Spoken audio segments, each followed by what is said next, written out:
যারা বিএনপি করেন তাদের কাছে আমার দুইটা প্রশ্ন।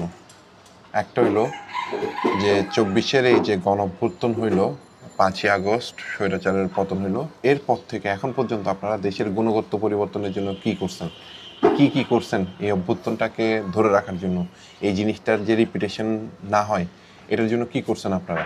একটা প্রশ্ন। আরেকটা প্রশ্ন হইলো যে ৯০-এর অভ্যুত্থানটা কেন ব্যর্থ হইল? আমি বিভিন্ন জায়গায় দেখছি বিএনপি নেতাদেরকে প্রশ্ন করতে যে ৯০-এর অভ্যুত্থানটা কেন ব্যর্থ হইল, ওরা কোনো নেতা এই প্রশ্নের উত্তর দেয় নাই, দিতে পারে নাই বা দিতে চায়নি। আমি সার্টেনলি শিওর এখানেও কেউ এটার আনসার দিতে পারবে না। বিএনপিপন্থী যারা আছেন প্লিজ একটু গার্ডস নিয়ে উত্তরটা দেওয়ার চেষ্টা করেন। তাহলে আপনারা কেমনে এক্সপেক্ট করেন যে আপনাদের মতো একটা দলকে আমরা আবার ক্ষমতায় বসাবো? এই অভ্যুত্থানটাকে আপনাদেরকে ক্ষমতায় বসানোর জন্য?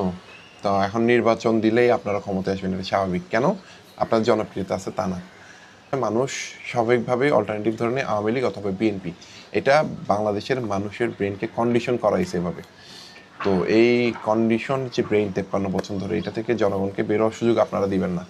কারণ ১৭ বছর তো মুক্ত চর্চার প্র্যাকটিস ছিল না, আর এখন মুক্ত চর্চা শুরু হয়েছে, আপনারা ইলেকশন চাচ্ছেন। কারণ মুক্ত চর্চা হলে আপনাদের যে ২ নম্বরই সব ধরা পড়বে। এখন তো মোটামুটি মিডিয়াতে নিউজ সবই আসতেছে যে বিএনপির লোকজনরাই সব কিছু করে যাচ্ছে। হ্যাঁ, সব জায়গায় মোটামুটি নিউজের যেখানেই দেখবেন মানে proven fact, proven fact, proven fact. দেশটার লুটেপুটে আপনারা এখন খাচ্ছেন এবং আপনারা সামনেও খাওয়ার জন্য প্রস্তুত হয়ে বসে আছেন। তা আমার কথা হলো যে ভাই, খান না, ভেঙে ভেঙে খান, টাইম টু টাইম খান। আপনারা টানা খাওয়ার জন্য বসে আছেন। সিম্পল জিনিস, মানুষজন বিএনপিকে ক্ষমতায় চায় না, কিন্তু মানুষের কাছে কোনো অল্টারনেটিভও নাই তো আওয়ামী লীগের বিএনপি ছাড়া।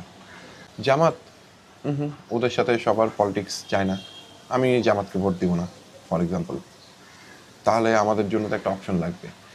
বিএনপি চায় না এই অপশনটা আসুক, কারণ এই অপশনটা যখনই আসবে তখনই আওয়ামী লীগ বিএনপির থেকে একটা বেটার অল্টারনেটিভ জনগণের জন্য রেডি হয়ে যাবে। এখন আপনাদের কাছে ব্যক্তি পূজা আর পরিবারতন্ত্র ছাড়া আপনাদের কাছে আর কিচ্ছু নেই। আপনারা দুইটা দলই দেউলিয়া। আজকে জিয়াউর রহমানকে রেখে আপনার জিয়াউর রহমানের পরিবারকে বাদ দিয়ে আপনারা পলিটিক্স করতে পারছেন? তারেক জিয়া একজন প্রমাণিত দুর্নীতিবাজ, এটা প্রমাণিত না, এটা তো দেশ থেকে ভাগলো কেন? তার এগেনস্টে নিশ্চয়ই প্রমাণ আছে বিধায় তো সে দেশ থেকে ভাগছে, তাই না?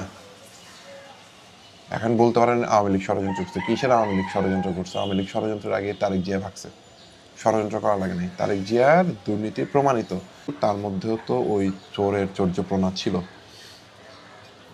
তো তাহলে আপনারা তাকে বাদ দিতে পারেন না কেন? কারণ আপনারা এই জিয়াউর রহমানের পরিবার ছাড়া আপনারা দেউলিয়া, আপনাদের কোনো কিছু নাই। লাইক আওয়ামী লীগ আজকে পারবে যে শেখ হাসিনার মতো একটা মাফিয়া খুনিকে বাদ দিয়ে রাজনীতি করতে? পারবে না। এবং তার পরিবারের সদস্যদেরকে বাদ দিতে পারবে না, কারণ তাদের কাছে এছাড়া আর কোনো কিছু নাই। তাদের এইসব ন্যারেটিভ সব ভেঙে যাবে। কয়েকজন মানুষের ব্রেন ওয়াশ করছে তারা। আওয়ামী লীগ বেসিক্যালি, আমি বলবো বিএনপির ক্ষেত্রে মেবি সেম থিং। ৩ ধরনের মানুষ সমর্থন করে। ১, যারা সন্ত্রাসী। ২, যারা এই দলগুলো থেকে সুবিধা পায়। ৩, যাদের মাথা নষ্ট। ভাই, বঙ্গবন্ধু স্বাধীনতাতে নেতৃত্ব দিছে, কিন্তু সে তো একটা স্বৈরাচারী বাকশাল কায়েম করছিল, তার মেয়েও সেম করছে। আর বিএনপির ব্যাপারে কি বলবো, বিএনপির শাসন আমলগুলো দেখলেই তো বোঝা যায় আসলে কি হয়। বয়স খুব ছোট ছিল, কিন্তু এই শাসন আমলে কি হয়েছে মোটামুটি মেমোরি আমাদের আছে। তো এই দুইটা দলের কাউকে আমরা বিশ্বাস করি না ভাই। We want an option and we need time to reform this country. আপনারা সংস্কারবাদে ক্ষমতায় যেতে চান, কারণ এরপরে আপনারা ৯০-এর অভ্যুত্থানের মতো ২৪-এর অভ্যুত্থানকেও ব্যর্থ করবেন। এবং বিএনপিকে আমি সাধারণ জনগণ হিসেবে এক ফোঁটাও বিশ্বাস করি না অ্যাজ এ টিম।